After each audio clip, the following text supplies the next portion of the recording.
Just a few more seconds, always that wonderful Facebook delay. And we will have our Facebook friends on with us. Awesome. Well, it looks like they've joined us. We're now on Facebook. Hello, everyone. Welcome to Kitchen Conversations. I'm April Berg. It's great to see you. I'm excited about today's episode. We're going to talk about ethnic studies in K-12 education. And welcome, Jeff and Tracy, to my kitchen. I wish you were here live, but cheers. Hopefully you have a yummy beverage to enjoy while we have this conversation about such an important topic. Just to let you folks at home and on the go know, Tracy Castro-Gill is the Executive Director of Washington Ethnic Studies Now, and Jeff Stone is a director with Washington Ethnic Studies Now, but he's also a lead ethnic studies instructor for the Edmonds School District. Welcome both to my show. Thank you so much for being here today, and thank you for talking to us about this important subject. So. Yeah, so I'm going to kick it off for Tracy and Jeff, both of you guys to chime in on this one. Super basic. What is ethnic studies? You want to go first, Jeff? Sure. We think about ethnic studies, it's not what most people think it originally is. And so kind of some basic ideas of that, ethnic studies is a repurposing of schools, really away from an assimilationist model, working towards education being a space of liberation. And that idea of liberation is when it gets complicated, to be polite, in terms of what that looks like in each space. Some of the big things that to make it a space of liberation is that we, all the curriculum, the courses, the departments, it all works to center and honor the past, present, and future realities faced in Black and Indigenous, Latinx, Asian communities, Pacific Islander communities.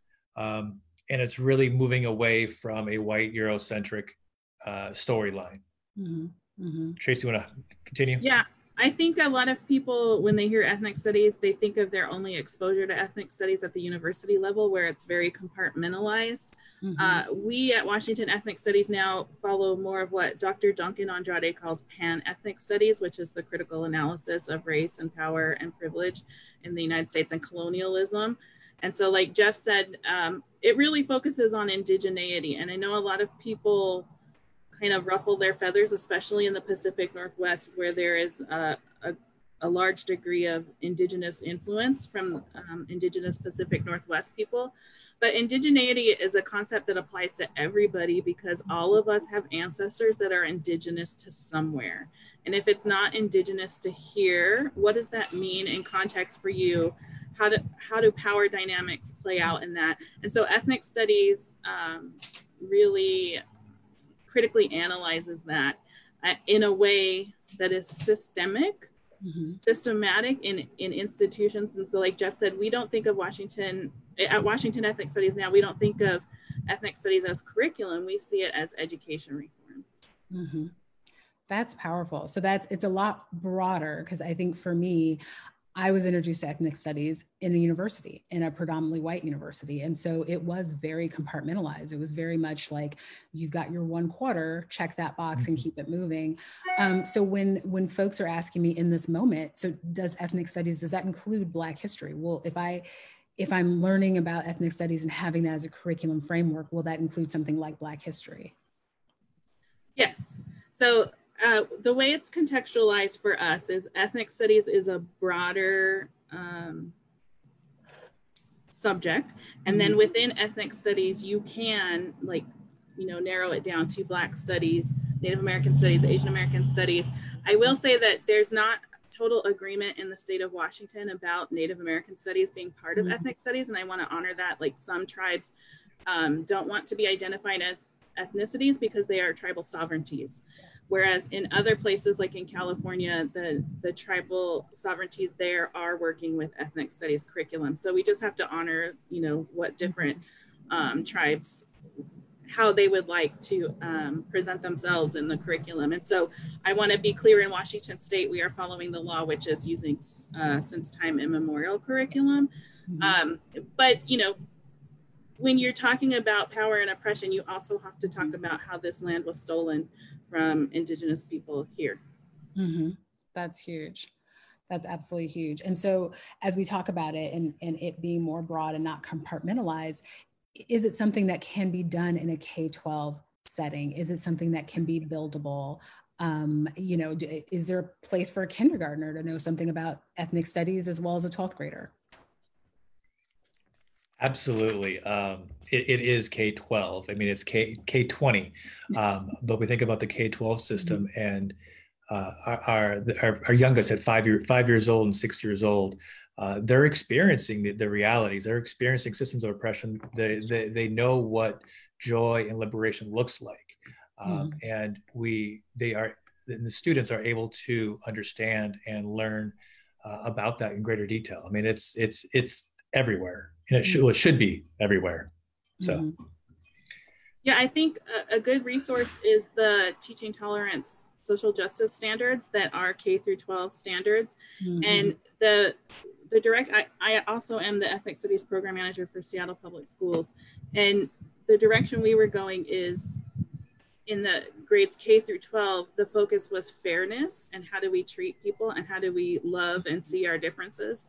And then I was also working with Dr. Latasha Levy, who teaches ethnic studies at the UW and is a Black Studies scholar. And she really pushed us to start with what she calls origins and agency. So, you know, she taught us that we have to first build students up because their humanity has been so degraded because of colonization and anti-Blackness. We have to build students up with their identity so that they are safe enough in their identity to have these conversations about oppression later on.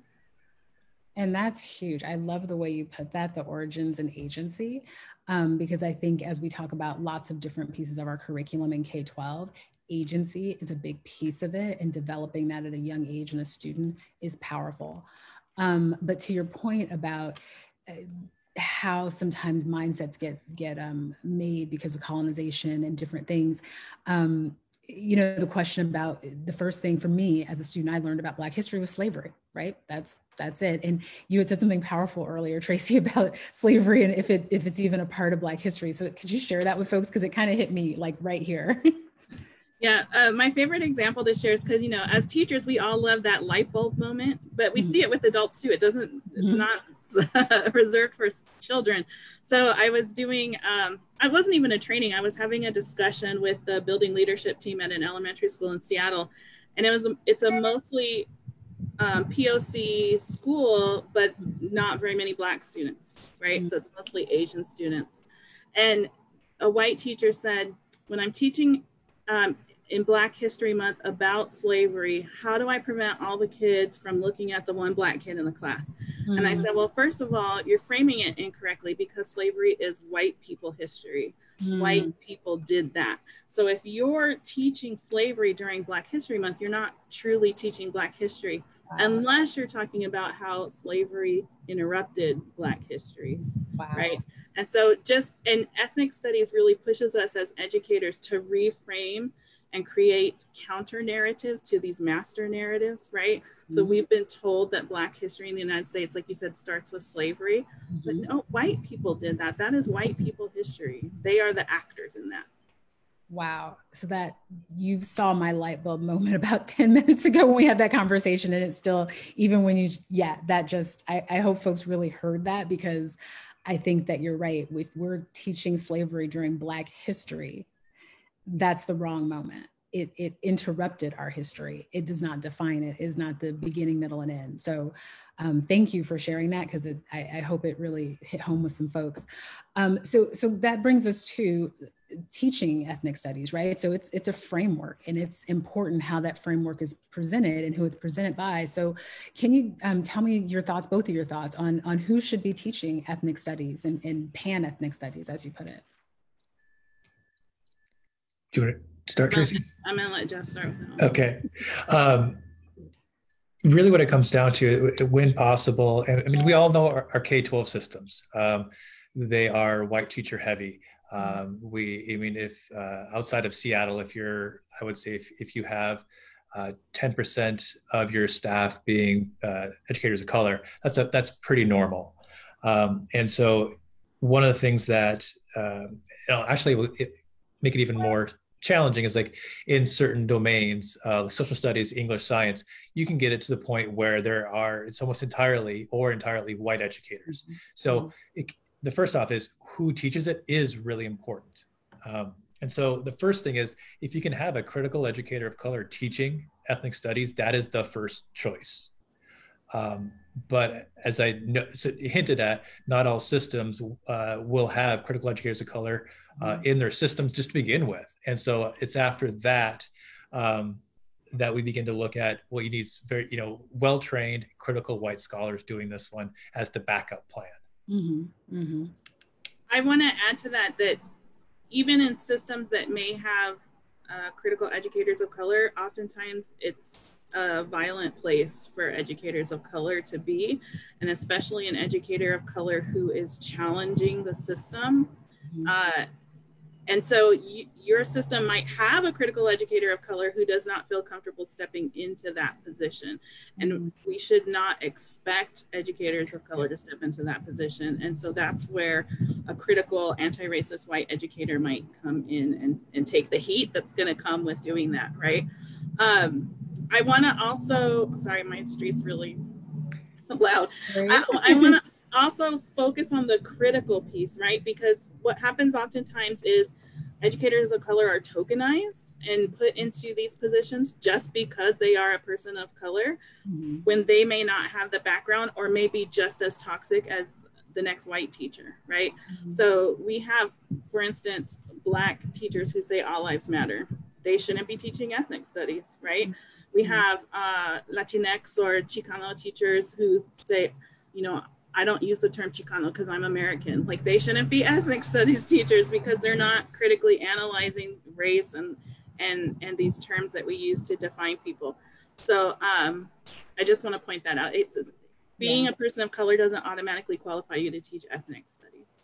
Absolutely. Well, and I'm glad you did point that out, because I think right now we are having conversations about nuances. And one that I like to really point out is that our communities are not monoliths, right? So we've got huge diversity in thought within our communities, and I welcome it. I love that. But it does mean that in all spaces, our voices aren't the ones that maybe should be prominent, depending on, where we're coming from. I studied history in college. My focus was African history, right? So if you put me into a traditional Black studies class and said, April, you're Black, you've got lived experience, now go teach everybody else about being Black. That's not my space, right? That's not what I could communicate on effectively, nor what I was, taught in terms of being a teacher in that space. So anyway, I'm putting that out there because I think that as leaders and leaders of color, we're oftentimes tokenized in that manner. And I think that's one thing that really should be discussed more, and just people should be cognizant of it. So thank you for bringing that up. And I think the connection to both of you guys made was to that anti-racism work. And so those going hand in hand. So you have a teacher who's doing critical race theory, but also a strong background in anti-racism work. So thank you for that. So what can community members, what can the folks at home, the folks in their kitchen listening, what can they do to move the ball in ethnic studies in their community, in their schools? And maybe, Tracy sharing with us, I know you work with Seattle Public Schools and just that journey and what maybe that would look like. And then Jeff definitely chiming in because you've got more of a suburban point of view as well, so. There will be pushback. I was writing an article based on some interviews that I did with some ethnic studies educators in the state. And I came to the realization that there's not one single example of an ethnic studies program in our country that has not faced the threat of dismantling, of being dismantled. And it's happening in Seattle right now. I'm being pushed out of the district.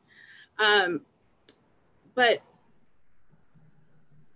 that's where community comes in, right? Mm-hmm. Community comes in because they don't have the fear of retaliation. Mm-hmm. Administrators tend to listen to family and students more than they do educators. Mm-hmm.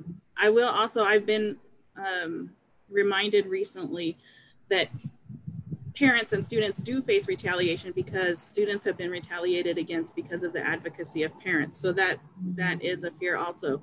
But teachers often face being fired and losing their livelihood, right?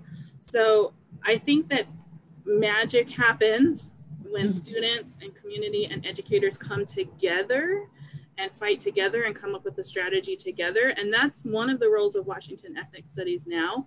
So we are educators who've been doing this work for years. And, you know, there's a sudden interest, in the ethnic studies because of the current socio-political activities and news.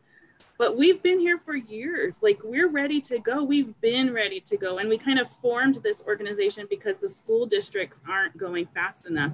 And so we formed this organization to push in and support those educators where we can, and without the fear of being fired, right? So I think that's where it lies. It's forming, it doesn't have to be formal organizations, but networks of people who can support each other and show up. And yeah. Yeah, that's huge. Yeah. Jeff, did you have anything you wanted to say on? Yeah, I just I think about the power of students in particular. That's one of the my biases. I is students, and so I think about in Edmonds, one of the most powerful forces that brought ethnic studies was student petitions. Students demanding from their administrators that it be brought into their buildings, and so that's how it started at Edmonds, going on 4 years ago, and it's great. I mean, when other we've had one school resist via petition, but anytime students are bringing it up, that's been like the thing that moves administrators and departments forward, is when the students demand it. Because I mean, you really can't say no to students if you're in education. At least you shouldn't. So students are just, to me, like the most powerful group in bringing ethnic studies into spaces. Well, and I think you bring to a point, because when I think about students and the power of students, in the collaboration that you're talking about, Tracy, because it's not just the students, it's collaborating with the community and with the educators, but most of those students tend to be in high school, right? Like, I mean, they tend to be of an age where they have agency, where they're like, I've experienced X, Y, and Z, and I need more from my educators. So, but it really is, to your point, a K12 proposition. So I'm thinking about the legislature. I'm thinking about movements. You mentioned since time immemorial curriculum, right? That was a legislative policy that we said, yep, this is going to be taught in our schools. So what can we do from that level, at the legislative level, to have kind of this movement undergirded with, this has to be taught in some manner?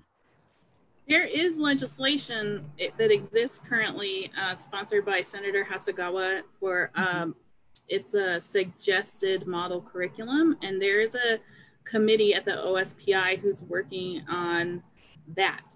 However, the language in the legislation itself is very watered down, and it's what we would call multiculturalism, and it's not anti-racist at all. There are people who are on the committee who are pushing for it to be anti-racist, but that committee was formed through a white normed process.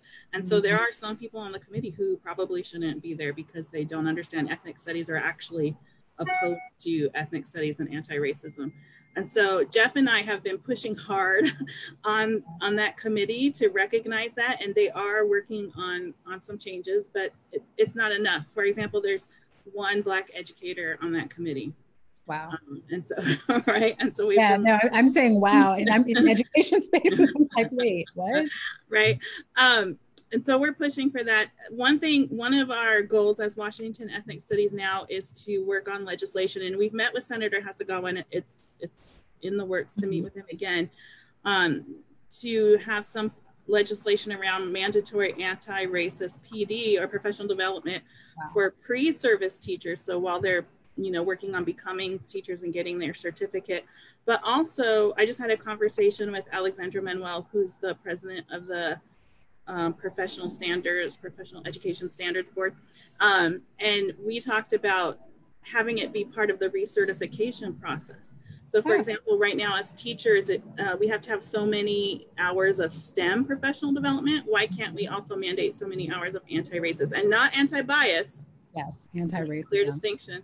Anti-racist professional development in order to recertify in the state. That's huge. And I guess I didn't, that PD piece of it and cracking that that piece will be huge, because it is, I think, I'm an advocate of more PD, more days paid for PD for our teachers. They're professionals, they need it, they deserve it.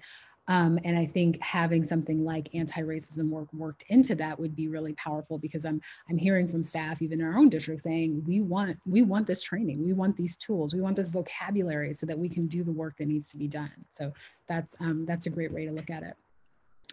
We're getting some awesome questions from our friends, both on our webinar and on Facebook. So one is from one of our Facebook friends. Tracy spoke about who shouldn't be ethnic studies teachers. What would make someone equipped to be an ethnic studies teacher in either of your perspectives? And I think you covered it a little bit, but like if you just wanted to sum it up in terms of that, that anti-racist perspective. Well, of course, somebody who has an ethnic studies degree would be ideal. But, you know, the people I work with in Seattle Public Schools, I think 0 of them have ethnic studies degrees. I think 1 has like a Black study, maybe 2 have Black studies degrees. My undergraduate degree is in social sciences. So it's somebody who has studied and worked with or had professional development in critical race theory, and ethnic studies, because even though critical race theory is part of ethnic studies, they're not synonymous. You need critical race theory to teach ethnic studies. But yeah, I think, and that's another thing we talked about with Alexandra Manuel is mini cert, some kind of certification that teachers can get to qualify them to teach ethnic studies. So that's been talked about too. Yeah, somebody who has a deep knowledge and understanding of critical race theory and then professional development in ethnic studies. And that's another goal of Washington Ethnic Studies now is to provide those opportunities, because there's a void. There's not a lot of people who have expertise in ethnic studies, especially in Washington State. I know Dr. Wayne Au is one of our experts here. And so that's another service that we want to provide to people, because we were missing it in our work. That's huge. Another question, which is kind of along the same lines, everybody's thinking like, do you need to be a certified in teaching ethnic studies or vet it in some way? Is there a process or courses you need to take for certification? One of our webinar folks have asked that. And I think you kind of covered it, Tracy, but I think the work you're doing, so I guess to take it that step further, if I am a new teacher, or maybe I'm coming into profession from a professional background, I'm like, yep, I want to come in and teach ethnic studies. Would I contact your organization to get kind of that additional certification, or what would I do? Executive Director, I'll let you answer that one. All right, it's like either one. We are not, we're not capable of giving certification to people. Our work is advocacy. And so we are talking to people who make those decisions and advocating for that process. Right now, there isn't a process. It's up to the district and a lot of times superintendents and principals who make those hiring decisions. And so we would encourage them and hope that they are vetting people and looking at their undergraduate degrees and seeing if they have experience or, what their racial equity work history looks like. But like I said earlier, oftentimes we're just seeing people of color tokenized, or, an example of this district wants to do ethnic studies and their curriculum person at the district is a white woman, so they're going to move ahead with her anyways, even though they know they shouldn't, because they don't want to hire an extra person to do the work, right? That's usually what happens, and it should not happen that way. It should not. We call those named leaders versus emergent leaders, and they're leading the work just because they were named a leader and not because they have any qualifications to do it.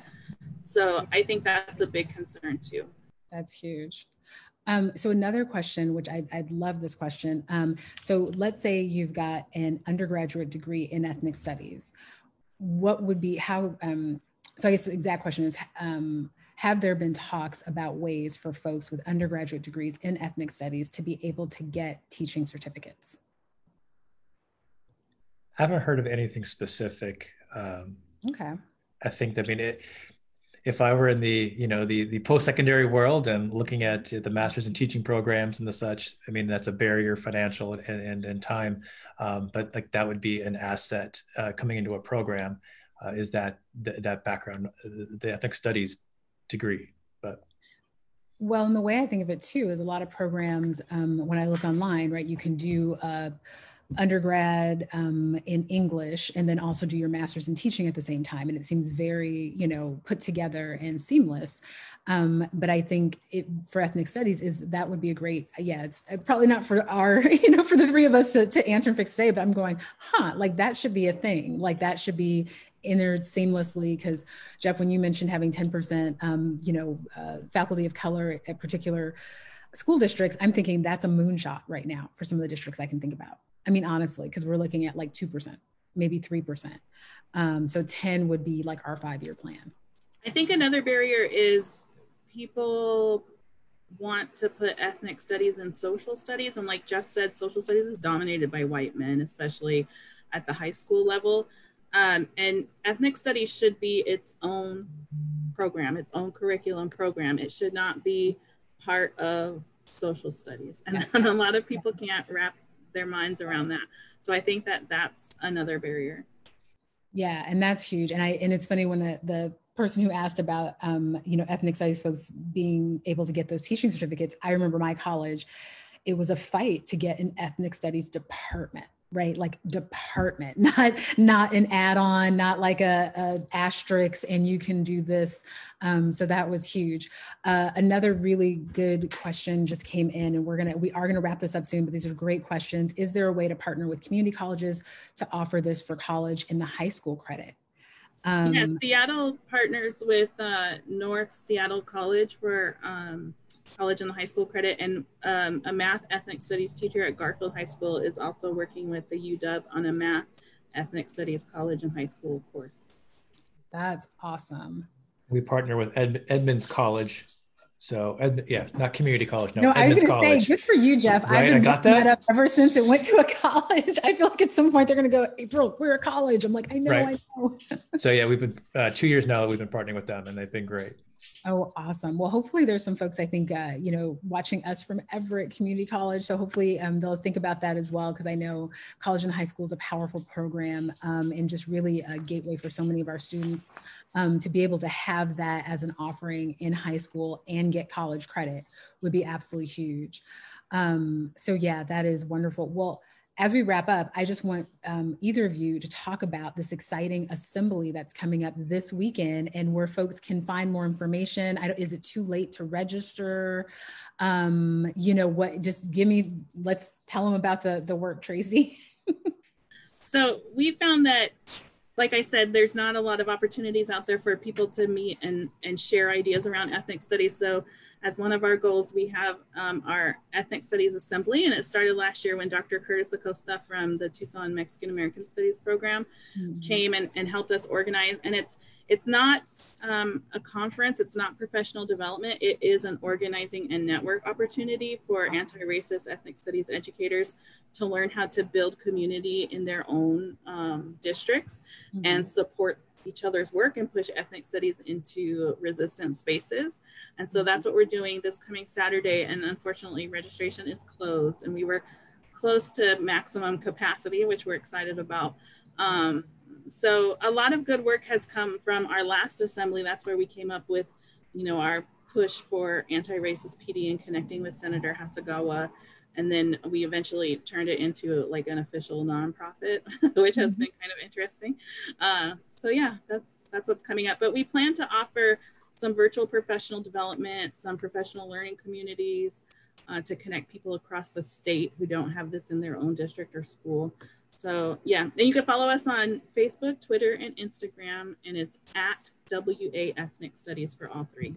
That's awesome. So we are definitely going to publish that when we upload this to Facebook and to YouTube, and also we'll publish a link to your site, because I really want to point out that the work you're doing is nonprofit.